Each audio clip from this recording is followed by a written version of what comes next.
grande dicha nos ha dado el Padre de ser llamados hijos de Dios. Qué grande dicha nos ha dado el Padre de ser llamados hijos de Dios. Por eso el mundo no nos conoce, porque tampoco le conoce a Él. Por eso el mundo no nos conoce, porque tampoco le conoce a Él. A partir del versículo 11. Efesios 4, a partir del versículo 11. Dice el texto sagrado: y él mismo constituyó a unos apóstoles, a otros profetas, a otros evangelistas, a otros pastores y maestros, a fin de perfeccionar a los santos para la obra del ministerio, para la edificación del cuerpo de Cristo, hasta que todos lleguemos a la unidad de la fe y del conocimiento del Hijo de Dios, a un varón perfecto a la medida de la estatura de la plenitud de Cristo, para que ya no seamos niños fluctuantes, llevados por doquiera de todo viento de doctrina por estratagema de hombres, que para engañar emplean con astucia las artimañas del error, sino que siguiendo la verdad en amor, crezcamos en todo en aquel que es la cabeza, esto es Cristo, de quien todo el cuerpo bien concertado y unido entre sí, por todas las coyunturas que se ayudan mutuamente, según la actividad propia de cada miembro, recibe su crecimiento para ir edificándose en amor. Amén. Ocupen su lugar. Ocupen su lugar. Esta porción es una porción muy particular, déjenme decirles. Pablo está preso cuando está escribiendo esta carta. De hecho, en su segundo periodo de prisión, esto fue del año 60 al 62 en Roma, Pablo escribe lo que se conocen como las epístolas carcelarias, que es Efesios, Filipenses, Colosenses y la carta a Filemón. Y técnicamente son las cartas que resumen la vida cristiana en todas las perspectivas. Pablo en este periodo tiene solo 14 años de ministerio. Déjenme decirles que Pablo nació el año 5 después de Cristo. Se convirtió en el año 38, esto es a la edad de 33 años. Y si han leído sus escritos, ¿sí? Pablo, cuando se convierte, regresa a Jerusalén y saluda a los apóstoles. Pero los apóstoles, celosos por la fama que Pablo tenía, no lo aceptan. Y entonces Pablo se va 3 años a Galacia. Cuando regresa de Galacia, eso debió de haber sido en el año 41 después de Cristo, regresa a Jerusalén, los apóstoles se vuelven a negar, Pedro está con él, Bernabé lo saluda y hacen una bonita amistad. Pablo regresa en este caso, a su natal Tarso, y allí pasó 7 años. Mientras esto sucedía, el cristianismo se empezó a expandir hasta el caso de Hechos 11. Vamos conmigo a Hechos 11. ¿Sí? El libro de los Hechos en su capítulo 11, ¿sí? Donde se relata esta hermosa experiencia a partir del versículo 19. Dice: ahora bien, los que habían sido esparcidos a causa de la persecución que hubo con motivo de Esteban, pasaron hasta Fenicia, Chipre y Antioquía, no hablando a nadie la palabra, sino solo a los judíos. Pero había entre ellos unos varones de Chipre y de Cirene, los cuales cuando entraron en Antioquía, hablaron también a los griegos anunciando el evangelio del Señor Jesús. Y la mano del Señor estaba con ellos, y gran número creyó y se convirtió al Señor. Llegó la noticia de estas cosas a oídos de la iglesia que estaba en Jerusalén, y enviaron a Bernabé que fuese hasta Antioquía. Cuando llegó y vio la gracia de Dios, se regocijó y exhortó a todos a que con propósito de corazón permaneciesen fieles al Señor, porque era varón bueno y lleno del Espíritu Santo y de fe, y una gran multitud fue agregada al Señor. Noten el versículo 25. Después fue Bernabé a Tarso para buscar a Saulo, y hallándole le trajo a Antioquía. y se congregaron allí todo un año con la iglesia y enseñaron a mucha gente, y a los discípulos se les llamó cristianos por primera vez en Antioquía. Esto sucedió en el año 48.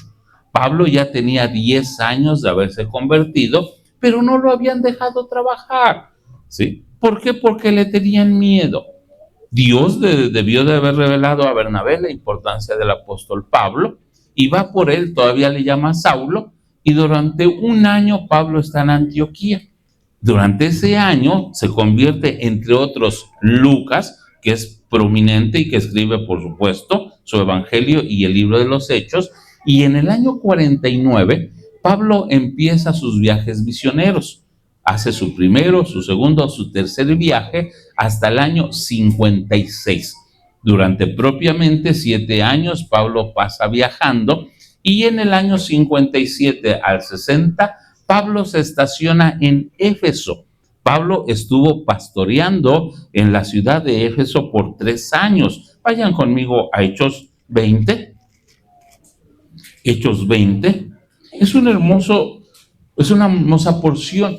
¿Sí? Pablo ya está escribiendo, o Lucas está escribiendo esta hermosa porción del libro de los Hechos en los años 64 después de Cristo. Ya Nerón ha dictado su terrible decreto de sentencia contra los cristianos, y Pablo no puede llegar hasta Éfeso, sino manda a traer a los hermanos a Mileto. Mileto está a 8 kilómetros de la ciudad de Éfeso, sin ningún problema. Y entonces dice el versículo 7, Hechos 20, 17. Enviando pues desde Mileto a Éfeso, hizo llamar a los ancianos de la iglesia. Cuando vinieron a él les dijo: vosotros sabéis cómo me he comportado entre vosotros todo el tiempo, desde el primer día que entré en Asia, sirviendo al Señor con toda humildad y con muchas lágrimas y pruebas que me han venido por las acechanzas de los judíos, y cómo nada que fuese útil he rehuido de anunciaros y enseñaros públicamente y por las casas, testificando a judíos y a gentiles acerca del arrepentimiento para con Dios y de la fe en nuestro Señor Jesucristo.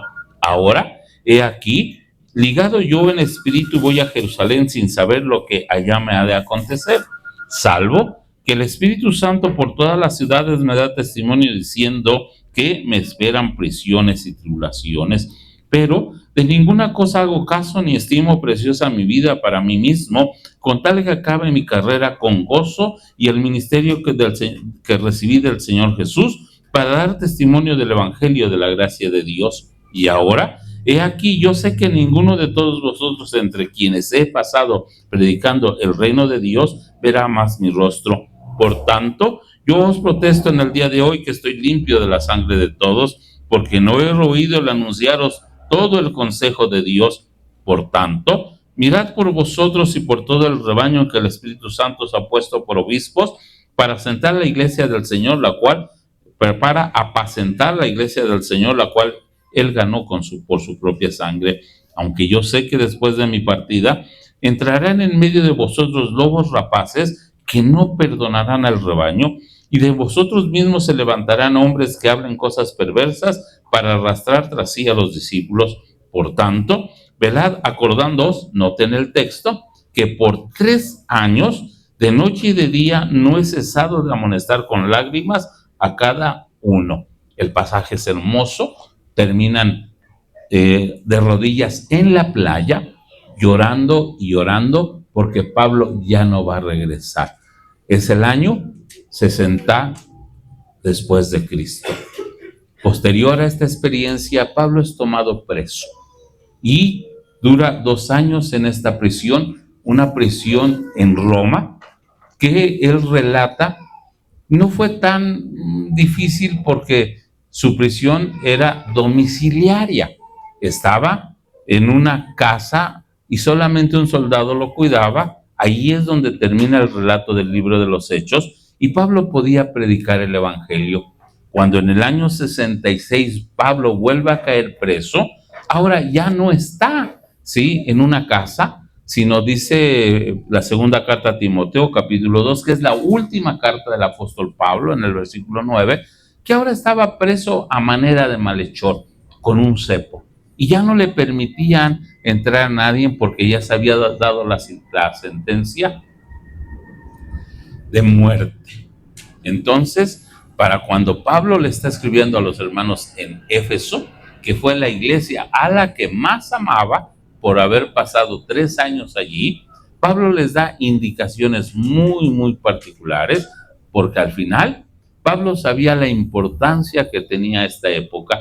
Les he mencionado que ya se cierne sobre el cristianismo la terrible persecución que va a ser objeto posteriormente.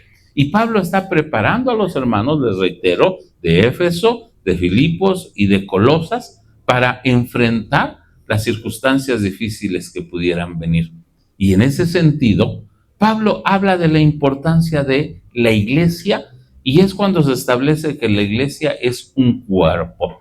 Y en el pasaje que les he leído de Efesios 4, contemplamos la estructura de la iglesia, donde se establecen los diferentes ministerios: apóstol, evangelista, pastor, maestro, que tenemos como único propósito y sentido de la vida preparar a los miembros de la iglesia. Vean el versículo 12, Dios nos llama, el pastor Francisco es el regalo de Dios para la vida de cada uno de ustedes, es a quien llamó para, literalmente en el versículo 12 dice, perfeccionar a los santos. El propósito central de la vida pastoral es la perfección de cada uno de los miembros de la iglesia.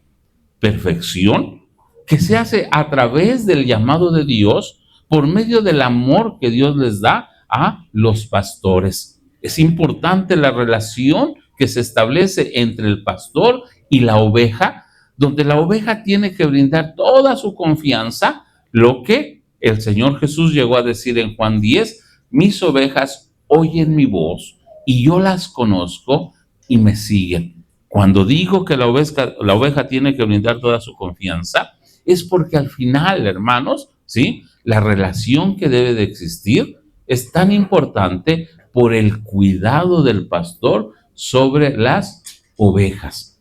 Pero esa relación que existe y ese cuidado que se da parte de la fidelidad de las ovejas a la iglesia. De allí que Pablo está mencionando el valor del cuerpo. Hay un propósito central en la presencia de los miembros de la iglesia. Dice el versículo 12, a fin de perfeccionar a los santos. ¿Qué es el concepto de perfección? Desarrollar la vida íntegra de Cristo en los miembros. Fue lo que hizo Pablo durante 1 año en Antioquía. Y esa experiencia de los miembros de Antioquía, de haber entendido el cristianismo, fue lo que hizo que se ganaran, ¿sí?, el concepto de cristiano, que no fue un título nobiliario como hoy lo tenemos. Ese primer año, esto es del año 48, ¿sí?, el título cristiano era un peyorativo, ¿sí?, era un despectivo, no era nada agraciado, pero en ello decían algo muy particular. Son gente, a ver, voy a preguntar, ¿qué es el cristiano? Si a usted le preguntan en la solicitud de un trabajo, ¿qué religión tienes? Usted va a decir, soy cristiano. Y les van a preguntar, ¿por qué eres cristiano? ¿Quién me dice por qué son cristianos? ¿Por qué qué, hermano? Somos seguidores de Cristo. Son seguidores de Cristo. ¿Qué más? ¿Mandé? Unos decimos porque creemos en Jesús, otros porque somos seguidores de Cristo, porque hay una relación con Cristo. Me van a dar 1000 definiciones, pero la única correcta, somos cristianos porque pretendemos ser igual a Jesús. Sí. Porque pretendemos ser igual a Jesús. Y ese es el título de cristiano.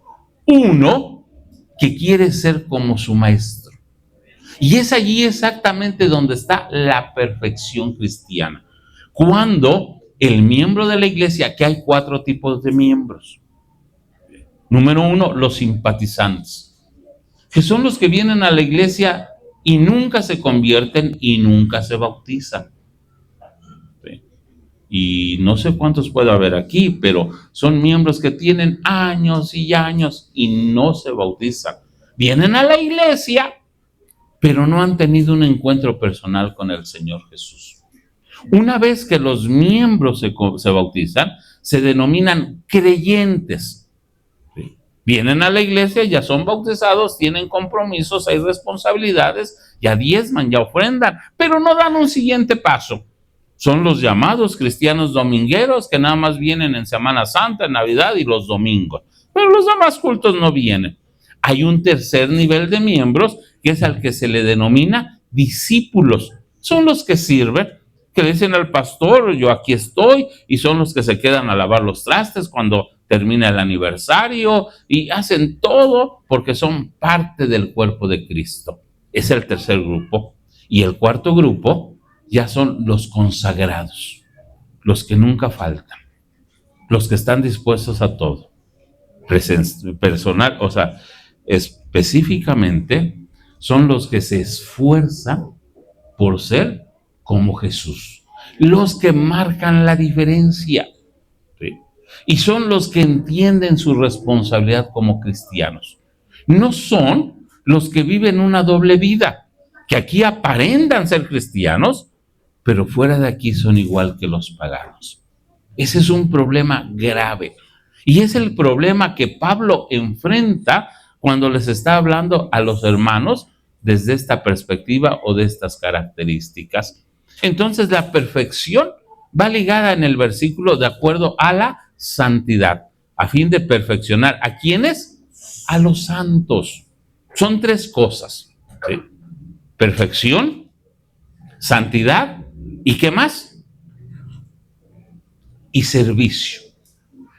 Perfección, que es integridad, santidad y servicio. Y estos tres aspectos son importantísimos. La integridad, que es la perfección, tiene que ver con el desarrollo de nuestras virtudes, que al final es lo que nos va a hacer semejantes a Jesús. Y esas virtudes son las que nos definen y marcan la diferencia. Pablo las va a aclarar, tanto en Efesios como en Filipos como en Colosas. ¿Sí? Aún en Filimón se aclara. Y para poderla seguir, vámonos a Colosenses 3 y vamos a regresar a Éfeso. ¿Sí? Pero en Colosenses 3, Pablo está hablando del aspecto del cristianismo como tal, desde la perspectiva de ser una verdadera criatura, es decir, un verdadero hijo de Dios. Dice Colosenses 3:1, si pues habéis resucitado con Cristo, buscad las cosas de arriba donde está Cristo sentado a la diestra de Dios. Poned la mira en las cosas de arriba, no en las de la tierra, porque habéis muerto y vuestra vida está escondida con Cristo en Dios. Y luego Pablo nos va a dar una lista de pecados que dice a partir del versículo 5, haced morir pues lo terrenal en vosotros, fornicación, impureza, pasiones desordenadas, malos deseos y avaricia, que es idolatría. Y noten el versículo 6, cosas por las cuales la ira de Dios viene sobre los hijos de desobediencia. Son hermanos que ya son cristianos, pero a los que Pablo le denomina cristianos carnales, que todavía viven en la televisión, en el celular, que están en el culto y están viendo el celular, que se la pasan aplaudiendo al equipo de fútbol, a las luchas. Son cristianos que no han puesto su vida en el Señor. Ya son cristianos, pero todavía no son cristianos consagrados. Consienten con el pecado, practican el pecado. Y todavía Pablo aumenta la lista en el versículo 7 y vuelve a exhortar. Sigo en Colosenses 3, ¿sí? Dice, las cuales vosotros también anduvisteis en otro tiempo cuando vivíais en ellas. Y nos exhorta, pero ahora dejad también vosotros todas estas cosas, ira, enojo, malicia, blasfemia, palabras deshonestas de vuestra boca. No mintáis los unos a los otros, habiendo despojados del viejo hombre con sus hechos, y revestido del nuevo, el cual conforme a la imagen del que lo creó, se va renovando hasta el conocimiento pleno. Entonces es una exhortación a una vida de integridad. Y Pablo empieza a traducir esa vida de integridad en conceptos prácticos y se expresa, noten lo que voy a decir, ¿sí? Se expresa en nuestra vida de iglesia como un cuerpo. Si no lo sabían, la iglesia es el lugar oficial que Dios estableció para que los cristianos mostremos el amor por Él. ¿Me escucharon? Sí. Aquí es donde se expresa nuestro cristianismo desde la perspectiva práctica. Y Pablo empieza a desglosar que la integridad se da en la vida cristiana cuando entendemos, miren, 4 cosas. La igualdad, ¿sí? Dice el versículo 11, donde no hay griego ni judío, circuncisión, es decir, todos somos iguales, ¿sí? Y luego entonces empieza a enseñarnos aspectos importantes. Voy a saltarme expresamente al siguiente versículo para entrar al 13. Si somos verdaderos cristianos, ¿sí?, vamos a aprender a tener paciencia para con los hermanos. Y eso es importante en el cuerpo. Voy a usar una frase que la voy a usar a propósito para que no se les olvide. Ninguno de nosotros puede constituirse en policías de la santidad ajena, porque ninguno de nosotros tiene derecho ni a ser fiscal de nadie acusando por nada, ni ser juez de nadie sentenciando por nada. Es un asunto que tenemos que arreglar en la iglesia del presente día, entender que todos somos iguales y que estamos para tenernos la paciencia unos a los otros, porque estamos en el camino y se requiere de esa paciencia para poder sobrellevar la guerra, porque la vida espiritual es una guerra donde el enemigo principal es Satanás, y muchas veces nosotros nos convertimos en instrumentos de Satanás cuando señalamos sin darnos cuenta el terrible daño que esto produce. La paciencia es la virtud que lleva a la integridad en la iglesia. No solamente es para soportar, sino en el mismo versículo se usa de perdón. ¿Están conmigo en el versículo 13?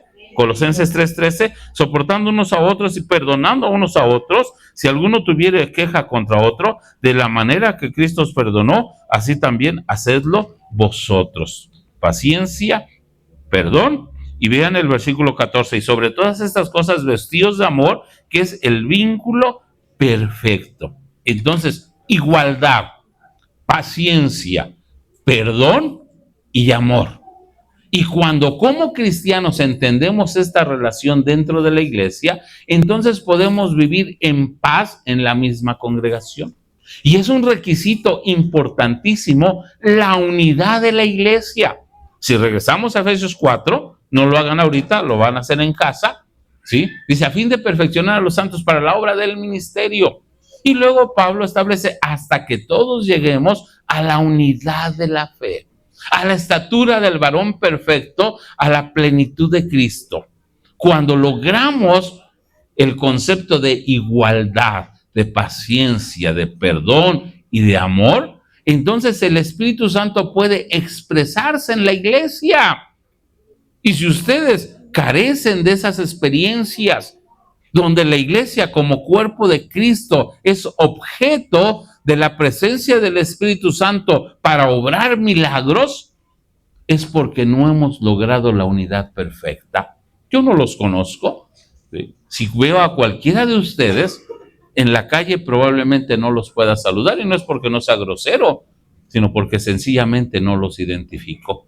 Pero no sé cuántos de ustedes en esas circunstancias son familias desintegradas, ¿sí?, que no se llevan, que no se hablan, que guardan resentimiento, que guardan amargura, porque no hay paciencia, porque no hay amor, porque no hay perdón entre ustedes.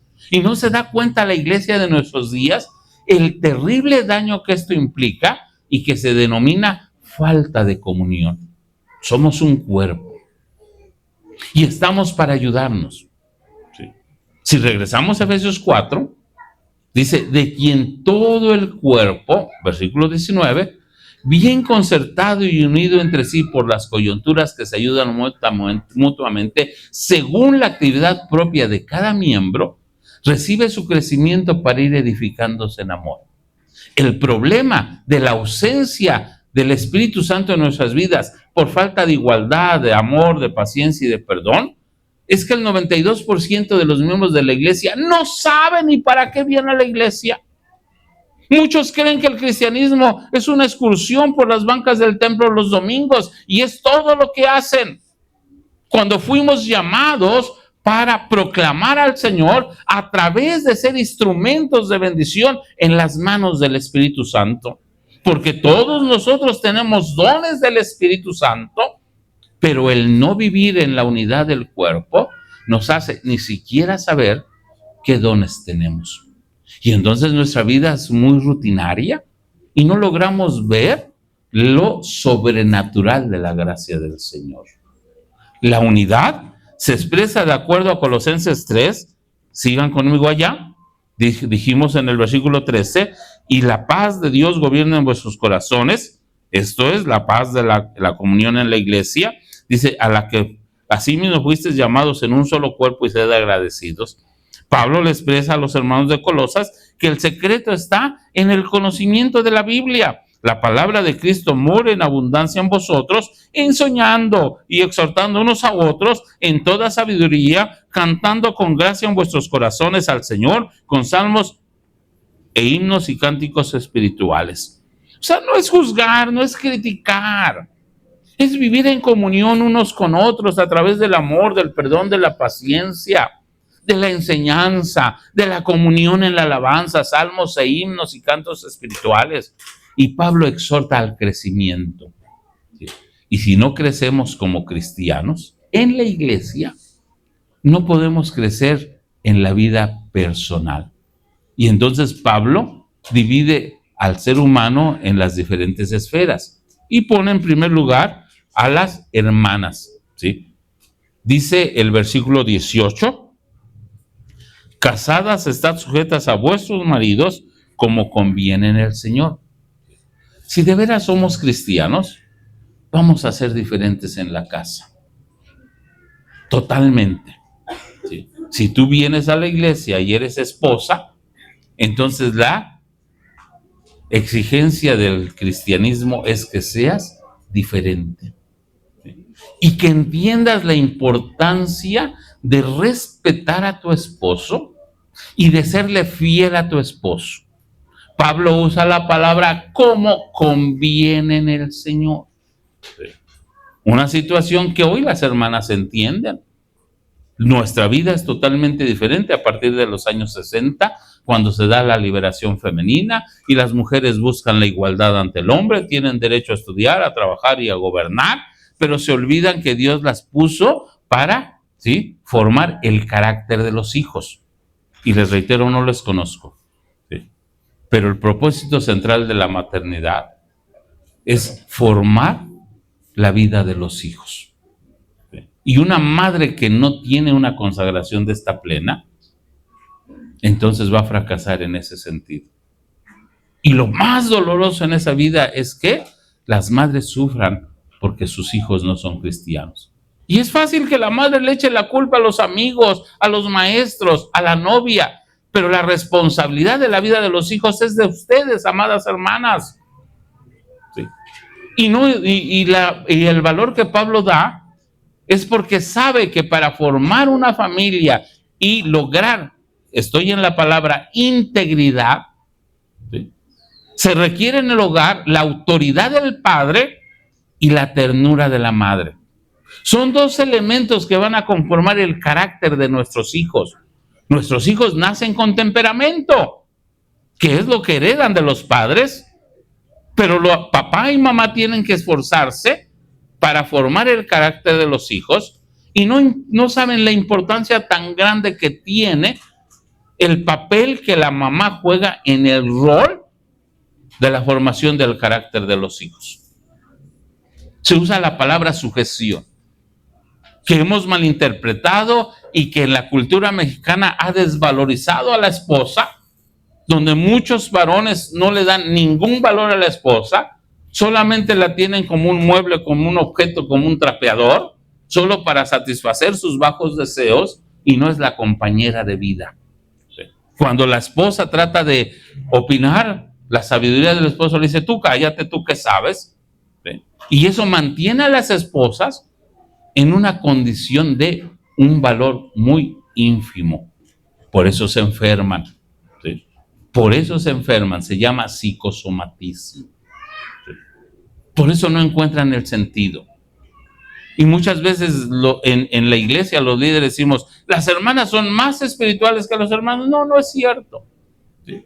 Las hermanas usan la iglesia como un refugio, porque en casa hasta los hijos las usan de sirvientas.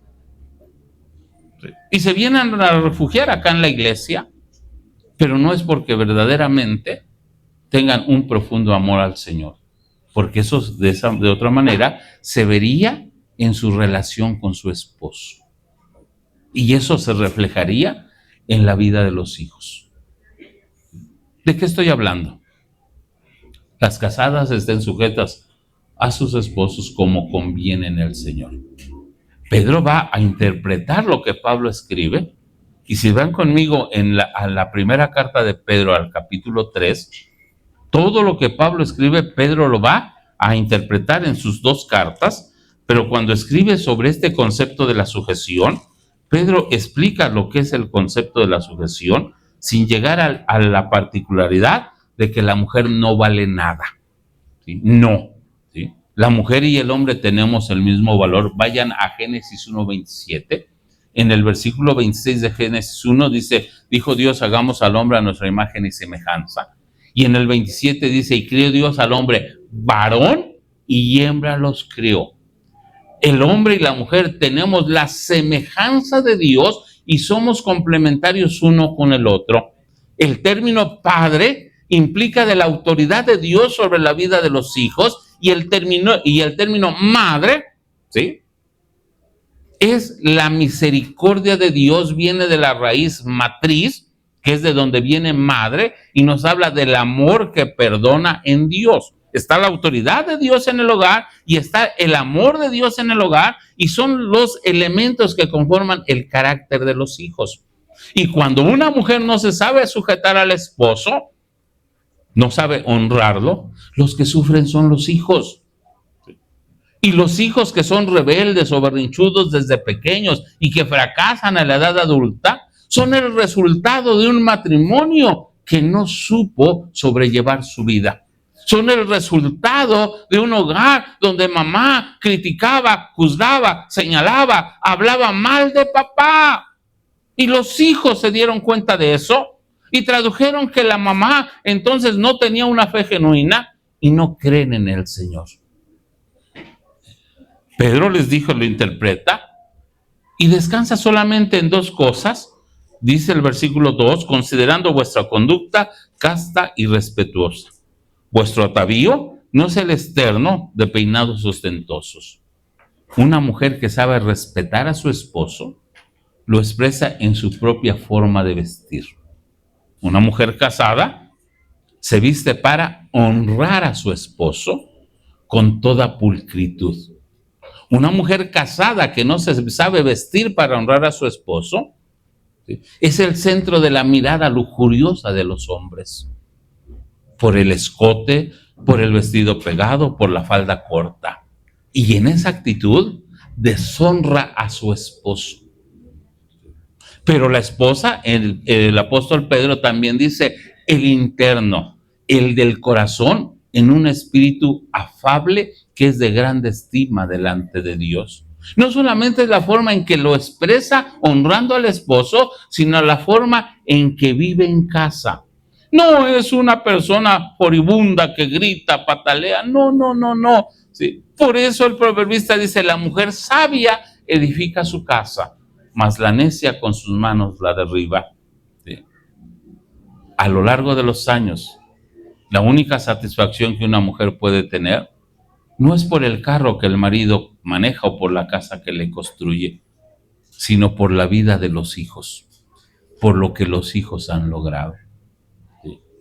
Si vamos al Salmo 45, se expresa cuál es el propósito de Dios en la vida de la mujer.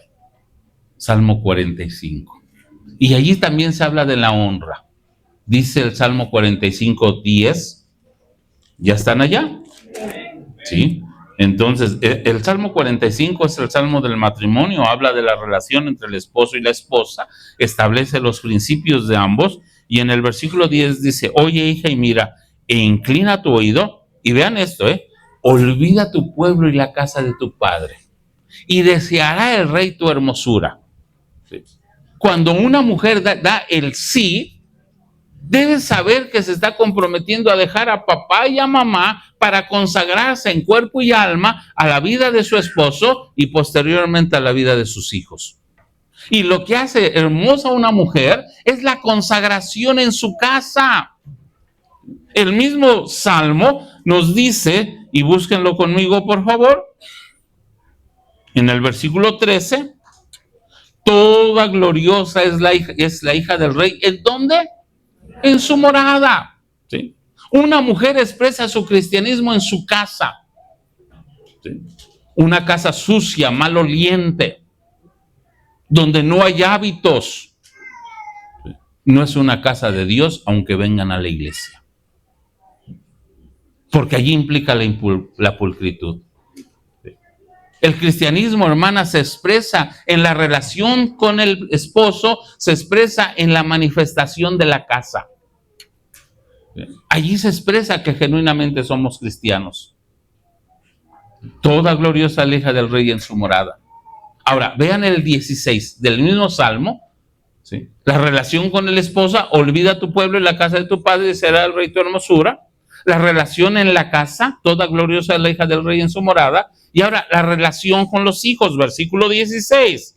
Ya están allí, regresa al texto: en lugar de tus padres serán tus hijos. ¿Y cuál es el propósito de la maternidad? A quienes harás príncipes en toda la tierra. Eso implica sacrificio, hermanas. Porque la vida de ustedes está ligada a los bebés. Un bebé nace totalmente dependiente. Si no tiene mamá, se muere. Y la vida de ustedes por los primeros años del hijo es consagrarse a los hijos. Porque como seres humanos no tenemos capacidades para... Una jirafa mide 6 metros, ¿sí? Tiene a sus crías de pie, ¿sí? Y cuando nace la jirafita, la jirafa madre solamente voltea a verla, la jirafita empieza a temblar, y cuando ya se levanta, la jirafa grande se va de compras. Y la chiquita ya se encarga de su vida, porque es suficiente. Pero los bebés no son así. Y en la consagración de la madre a los hijos está el éxito o el fracaso de los hijos. Y en la parábola, o se es príncipe o se es limosnero. Y el propósito de la maternidad es hacer de nuestros hijos príncipes en toda la tierra. Gente de autoridad, que sea la satisfacción y el orgullo de mamá o papá. Pero si los hijos fracasan es porque mamá no logró el objetivo que Dios les puso. Y todavía más, si nos vamos al siguiente versículo del Salmo 45, se van a dar cuenta que el concepto del Día de la Mamá, ¿sí?, no es lo que dijo un periodista de la Universal en 1920, del Universal, ni es pagano. Nace en el corazón de Dios, contémplenlo, el versículo 17, haré perpetua la memoria de tu nombre en todas las generaciones, por lo cual te alabarán los pueblos eternamente y para siempre. En el Proverbios 30, se levantan sus hijos y la llaman bienaventurada, y su marido también la alaba. Y el nombre universal de la mujer es mamá. Y cuando mamá cumple su propósito, entonces ha logrado el propósito de Dios. ¿Tienen capacidad para trabajar? Sí, la tienen. Pero el propósito central de una mujer es la felicidad de su esposo y el éxito de sus hijos. Y están los textos, no estoy inventando nada. Y a eso se le llama integridad. Cuando conocen al Señor y saben por qué o para qué son cristianas. Y el cristianismo empieza en casa, en esa relación hermosa con el esposo. ¿Son malos? Miren, Creo que el hermano Francisco sí conoció a mi papá. Yo no soy de un hogar cristiano. ¿Sí? Yo me convertí cuando tenía 20 años, a raíz de un milagro que Dios hizo en los pulmones de mi padre, que había sido minero, y arrojó los pulmones en sangre.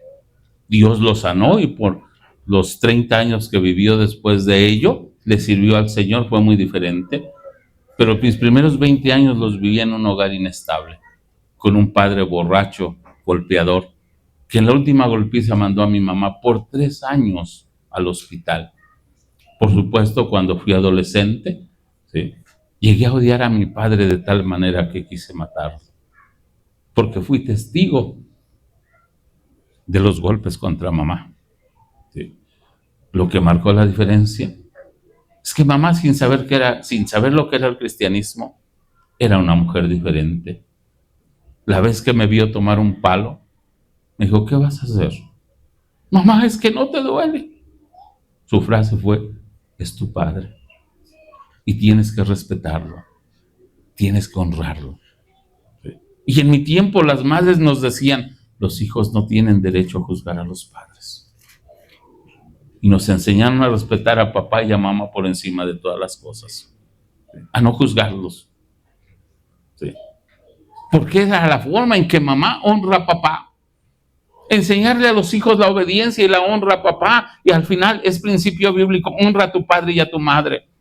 Y una mujer que no le sabe dar el lugar a su esposo, no lo está honrando. ¿Sí? Y los hijos fracasarán porque no contemplan el testimonio de mamá. Fuimos 11 de familia. De esos 11, 7 somos pastores. ¿Sí? Porque mamá nos dio el ejemplo. ¿Sí? Porque nos enseñó a respetar y a honrar. Esa es la diferencia. Y eso es lo que el Señor quiere que entienda la mujer. ¿Qué es lo que conviene en el Señor? ¿Son capaces? Sí, por supuesto. ¿Pueden valerse? Sí, por supuesto. La mujer vale mucho más que el hombre en el rol de ser madre, porque son funciones que nosotros no podemos hacer, y por eso Dios la delegó a usted. Pero si es cristiana, usted tiene que saber que como mujer tiene que ser excelente esposa, excelente madre y excelente mujer de casa. Su casa debe de hablar de la gracia de Dios. ¿Qué ven en tu casa?, le preguntaron a Ezequías. ¿Qué vieron en tu casa? Un hogar donde hay paz, donde hay amor, donde hay honra, donde los hijos han aprendido a crecer con hábitos, con valores y principios. Porque madres deben saber que los valores, los hábitos y los principios no se aprenden en la escuela ni en la iglesia, son en la casa. Que el bullying no se da en la escuela, se da en la casa. Y si ustedes como madres no saben honrar a Dios en la relación madres e hijos, entonces no están cumpliendo con la integridad que Dios demanda.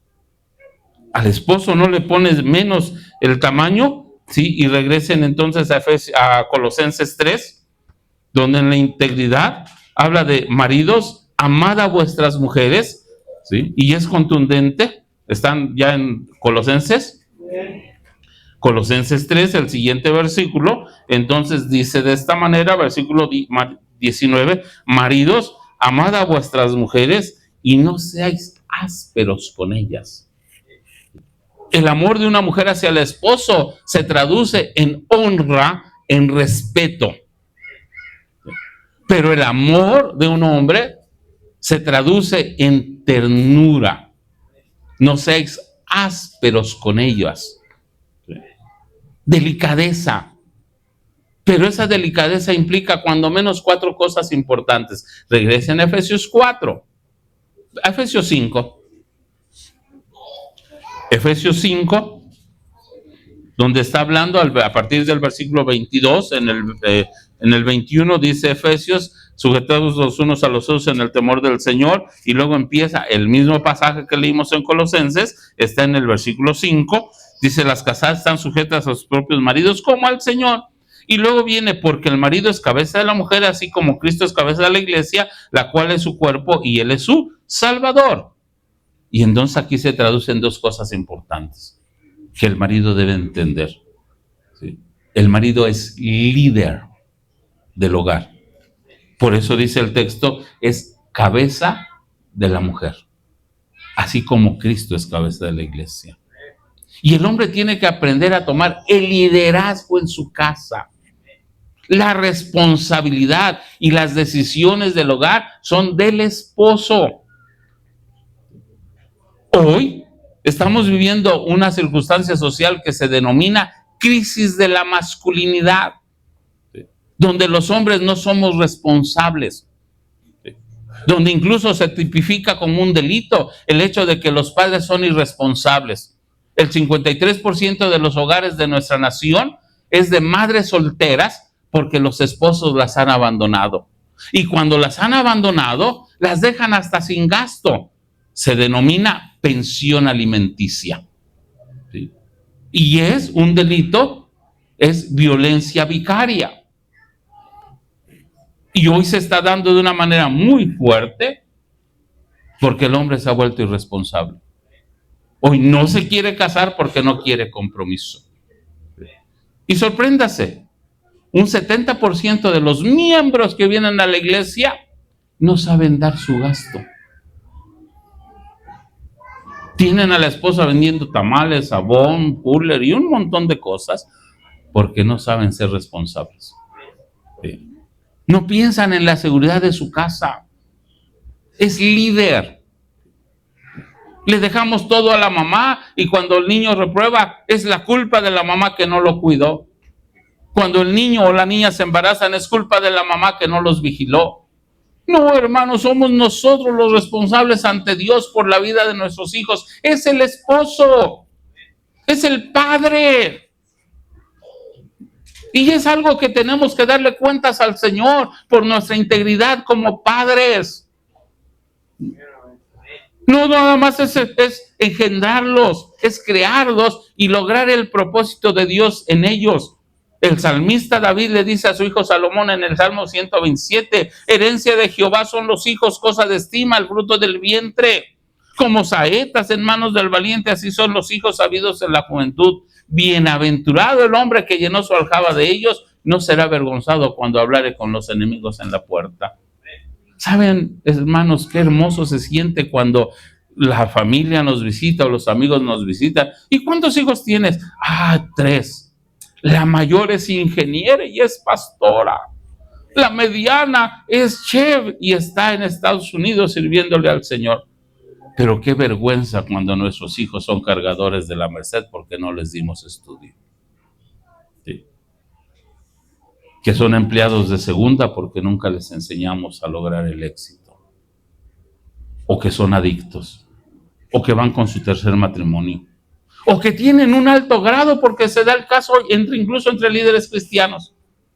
Mi hijo es juez, pero es un borracho, mujeriego y adúltero. Y se llenan la boca diciendo es juez a costa de la comunión con el Señor. Y los padres tenemos que velar por la salvación de nuestros hijos y su comunión. Prueba de ello es la responsabilidad que Dios hace. En el caso, recuerden, primer libro de Samuel, capítulo 2, versículo 12, cuando dice, los hijos de Elí eran hombres impíos que no tenían conocimiento de Dios. No se menciona a la mamá. El responsable por la salvación de los hijos es el hombre, porque él es el sacerdote del hogar. Dije, es líder, pero en el mismo versículo dice, la cual es su cuerpo y él es su salvador. El hombre que ama a su esposa sabe que es líder y sabe que es sacerdote y se va a preocupar por sus necesidades y se va a preocupar por su salvación. Los hijos de Aarón, ¿sí?, ofrecieron fuego extraño que Dios nunca les mandó, Levítico 10, y cuando Moisés va a platicar con Aarón le dice, esto fue lo que Dios dijo, y en el versículo 3 dice Levítico 10, Aarón cayó. Dios sabe que el responsable por la comunión de los hijos somos nosotros. En el primer libro de Reyes, capítulo 1, cuando Adonías se rebela contra David, que lo quiere matar, el escritor de Reyes, que debió de haber sido Jeremías, explica en el versículo 6, y su padre nunca le había entristecido en todos los días de su vida con decirle, ¿por qué haces así? El padre consintió a los hijos, en el caso de David. Y la vida más triste de David fue cuando en el segundo libro de Samuel, capítulo 15, versículo 30, vayan allá. Primer libro de Samuel, capítulo 15, versículo 30. Segundo, les dije.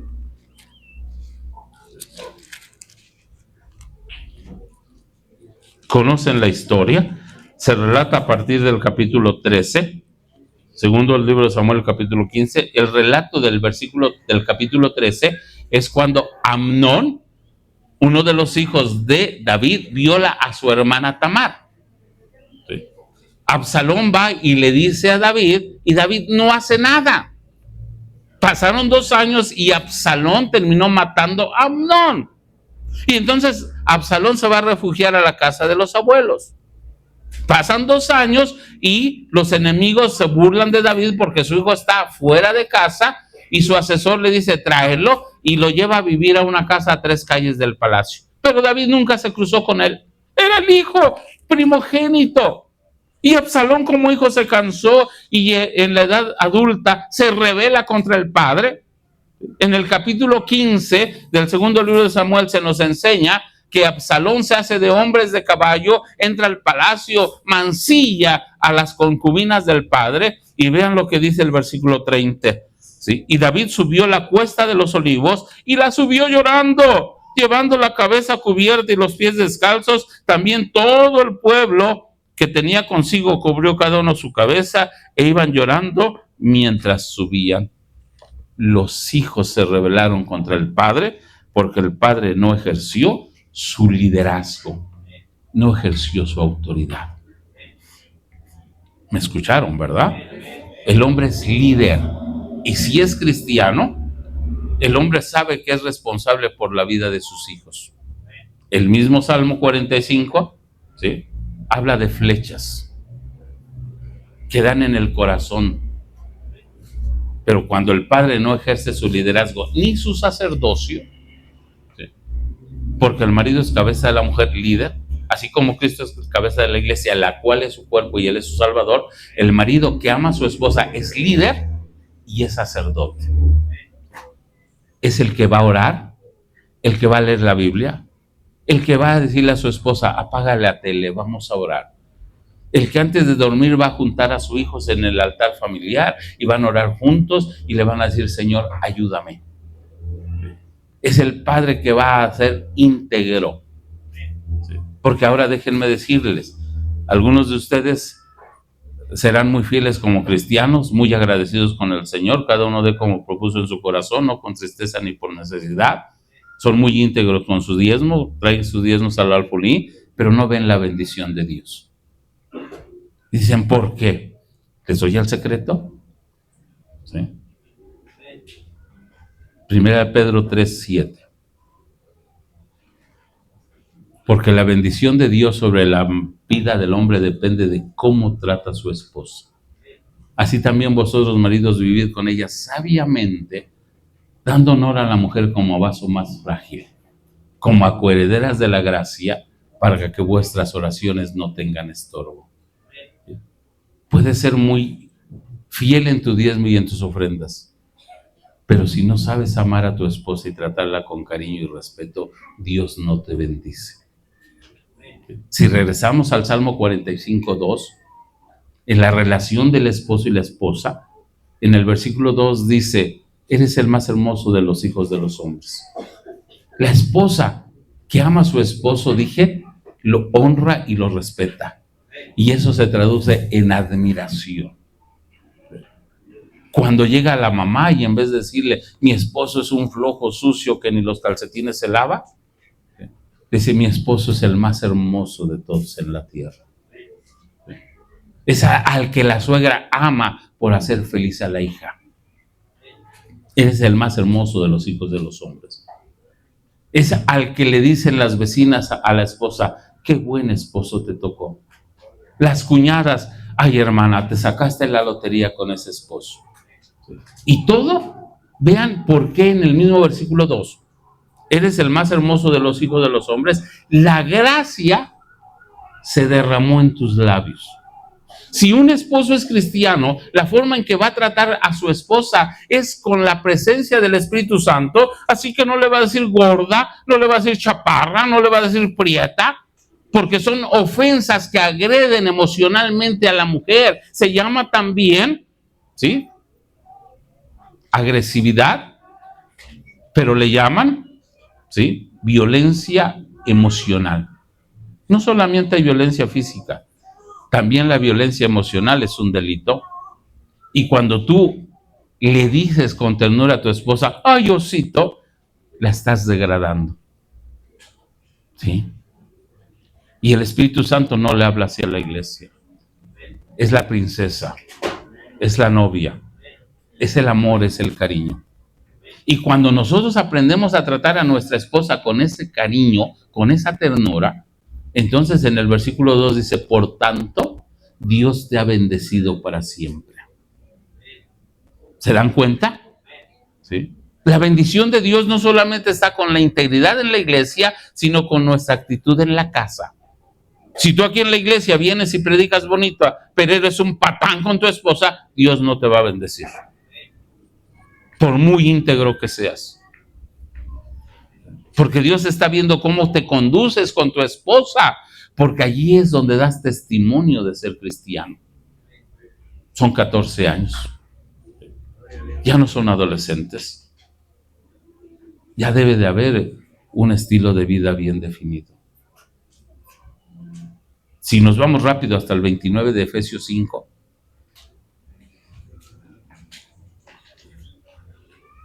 es líder, es sacerdote, ¿sí?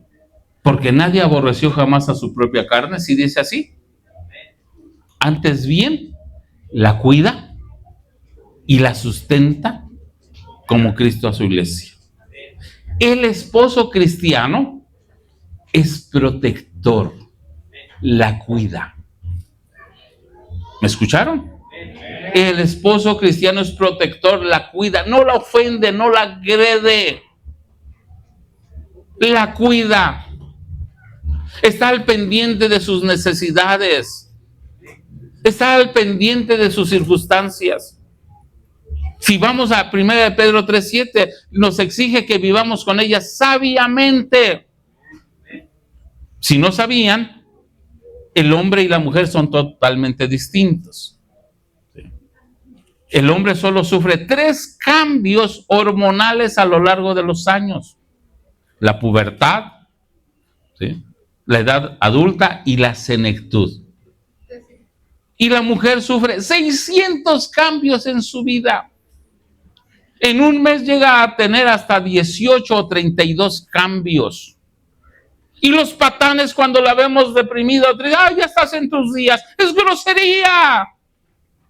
En esos momentos lo que ella necesita es ternura, es cariño, es comprensión. Su cuerpo es diferente porque es una mujer. Y esa diferencia la hace capaz de ser madre. ¿Sí? Es la sabiduría que se requiere. La mujer necesita mínimo 18 veces al día escuchar la palabra te amo, te necesito, te quiero. Y hay esposos que pasan años que no les dicen a la esposa la más mínima palabra de ternura. Al contrario, vienen a la iglesia y le dicen, ¿ya viste qué guapa se veía la hermana Pilar? Ese vestido qué bien le quedaba. O están viendo la televisión y le dicen, mira, esa sí es mi novia. No como tú que no te arreglas. Es terrible. Y si ven la carita triste de las hermanas. Yo solo con ver a una hermana en la iglesia sé cómo es su esposo. Solo con eso. ¿Sí? La cuida. La protege. Porque es lo que la mujer necesita. Que la trate como a vaso más frágil, como a coheredera de la gracia. Pero también dice, la sustenta. El hombre que ama a su esposa provee para todas sus necesidades. Provee para todas sus necesidades y más allá. No la limita en el gasto, no. De acuerdo a la Biblia, la mujer es administradora. Y el hombre sabio le dice, hija, esto es todo lo que gané, tú distribúyelo. Y la mujer, sepan, una mujer administradora va a guardar, siempre va a tener su jarrito. Y en los momentos de crisis allí va a tener. No saben cuánto he pasado. Soy pastor hace 42 años. 42 años. ¿Sí? Y he visto tantos patanes de 25, 30 años que dicen, mamá, se me le descompuso la batería al carro, préstame para la batería. Nunca le paga. Nunca. Mamá, se le cayó el espejo a mi carro, ¿me prestas para él? Pero cuando le dicen, mamá, ¿sí? Dios me bendijo, cómprate un vestido. ¿Sí? O ve a un restaurante, vamos para que desayunes. No lo hacemos. Y a la esposa menos. Porque no sabemos amar a la esposa. Y nos decimos cristianos. Papá y mamá son padres. Y por eso dice en el Colosenses, regresen a Colosenses 3, ¿sí? Versículo 21, padres, no despedís a vuestros hijos para que no se desalienten.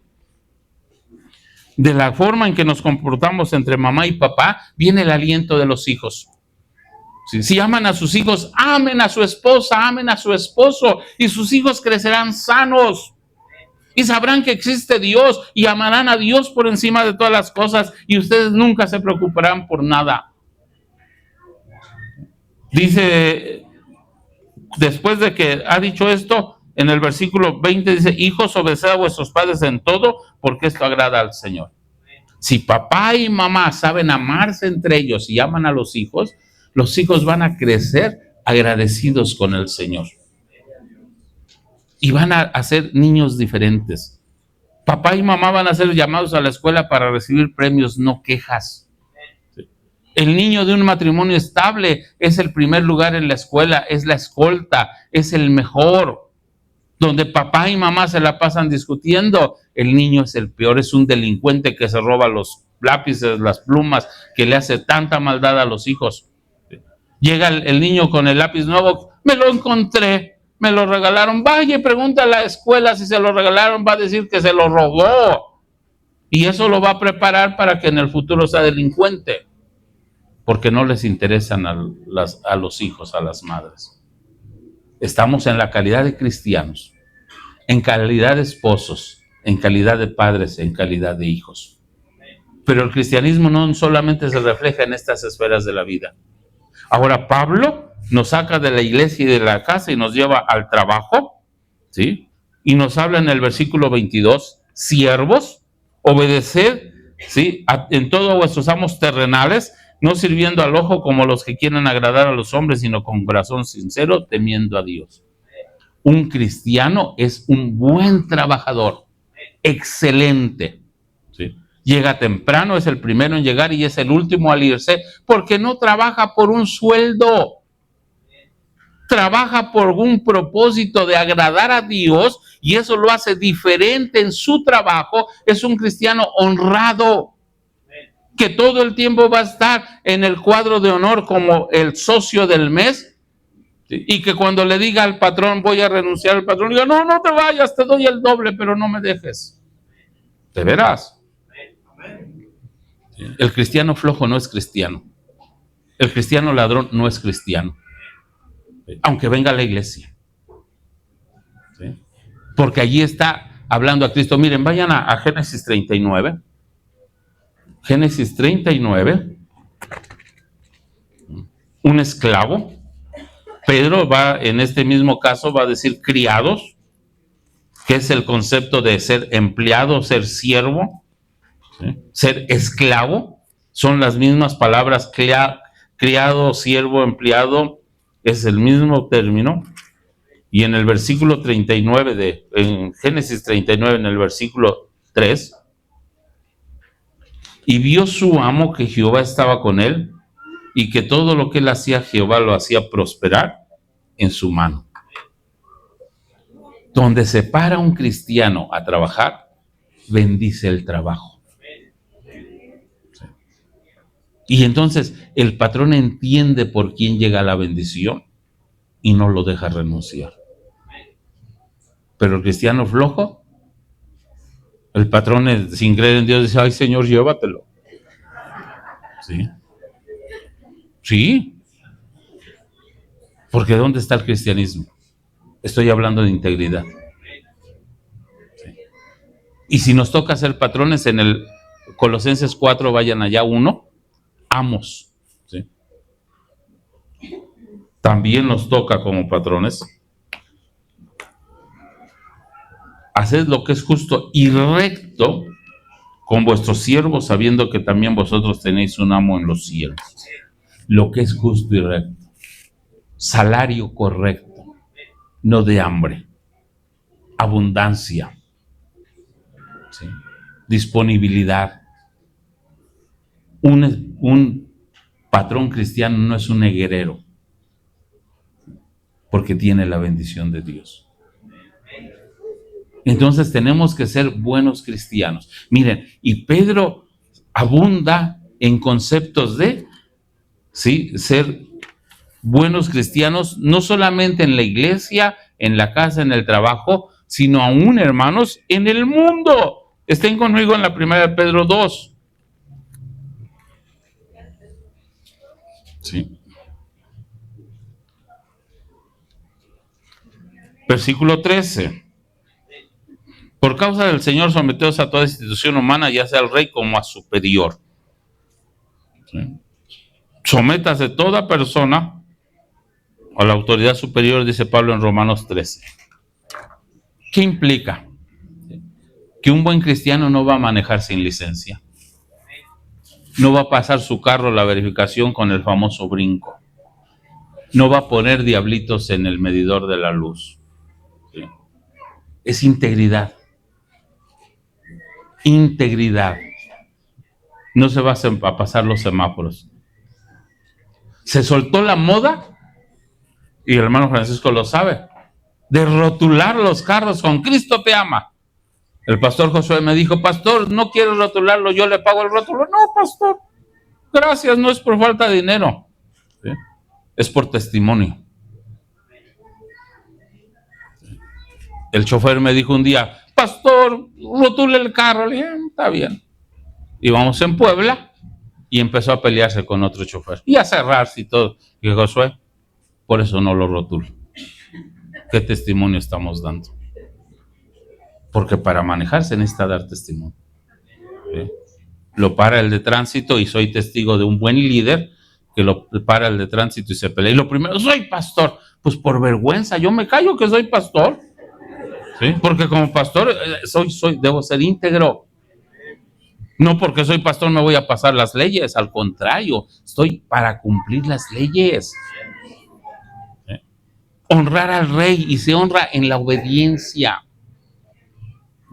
Y cuando pasamos 14 años en la iglesia, ya debimos de haber crecido un poquito.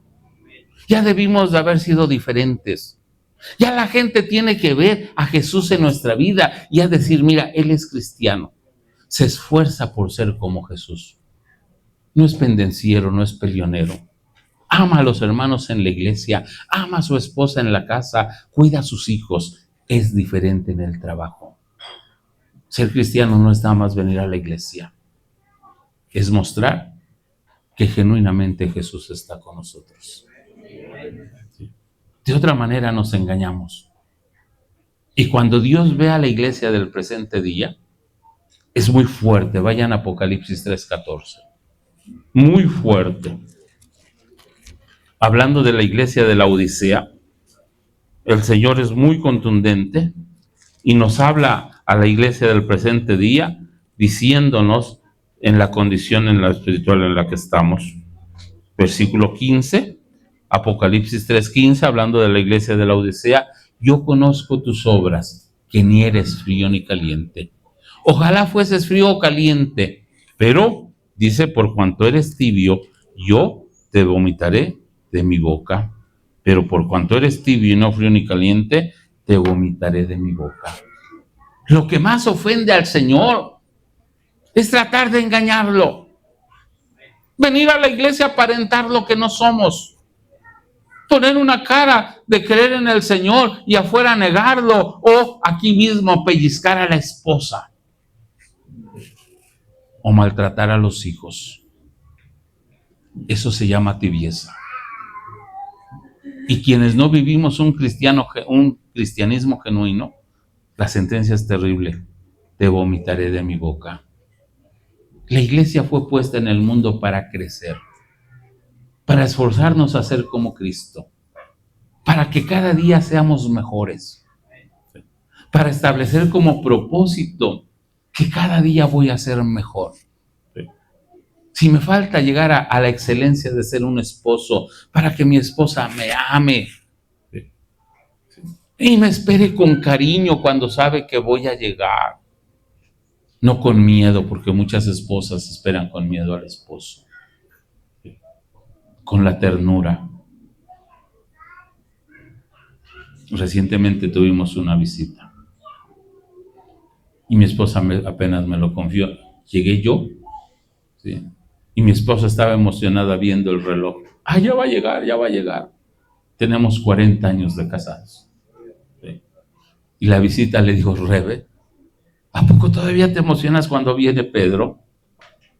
Y mi esposa se emocionó y dice: ¿tú ya no? No, dice, yo tiene años que me da miedo si llega mi esposo. Sí, hermanas. ¿Cómo las tratan? ¿Cómo las tratan? Está la historia de David Wilkerson, que junto con su esposa visitan una campaña y la esposa se sienta al lado del predicador. Y la esposa de David Wilkerson le dice a la esposa del predicador: qué hermosa experiencia haberte casado con un hombre como él. Dice: ¿con cuál? Con el que está predicando. No, mi esposo es otro, allá arriba es uno, pero en la casa es otro. Es triste. No somos cristianos muchos de nosotros, aunque vengamos a la iglesia. Y un buen día para reconocer cuál es nuestra situación es cuando cumplimos años, porque es un vértice. ¿Cómo va a ser nuestra vida de aquí a los 15 años? Estarán pensando en una fiesta grande, pero la mayor grandeza de una fiesta en la iglesia es el crecimiento de sus miembros. De nada sirve celebrar 50 años y ser igual de patanes que cuando teníamos 15. Yo espero que lo entiendan con cariño, ¿sí?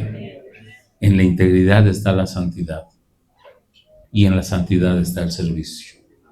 Todos nosotros somos o tenemos un propósito, pero mientras no logramos la integridad, la experiencia del Espíritu Santo no se expresa. A lo que le llamamos la llenura, la plenitud del bautismo, es cuando hemos alcanzado ese tamaño donde podemos ser instrumentos en las manos de Dios. Pero sepan que un cristiano que roba en su trabajo, que un cristiano que maltrata a su esposa y no funge como líder en su casa, no es instrumento en las manos de Dios. Puede aparentar, pero no es genuino. Y eso se descubre pronto. Es una hermosa bendición poder cumplir 14 años. Pero tenemos que crecer. Tenemos que ser diferentes. Y que este año, en vísperas del 15º aniversario, que siempre es de plácemes, nuestra vida sea diferente. Y que el año que entra a celebrar 15 años de la iglesia sea porque vienen acompañados en familia completa y traen gente nueva. El patrón que les pregunta: ¿por qué eres así? Y digan: patrón, vamos a celebrar la iglesia, y el patrón entienda por qué son diferentes. La familia de la esposa que ve la felicidad de la esposa y sin palabras quiere ser como ustedes. Porque el verdadero cristiano no necesita predicar o evangelizar. Su testimonio es el mejor ejemplo. Y padres, la mejor herencia que les podemos dejar a nuestros hijos es la riqueza de nuestro testimonio y el tesoro de nuestra fe. Pero si ni uno ni lo otro, entonces nuestros hijos terminarán pidiendo limosna en el mundo y no como príncipes, que es la voluntad de Dios. Son 14 años que los tienen que llevar a meditar dónde está su experiencia con Dios. Póngase de pie.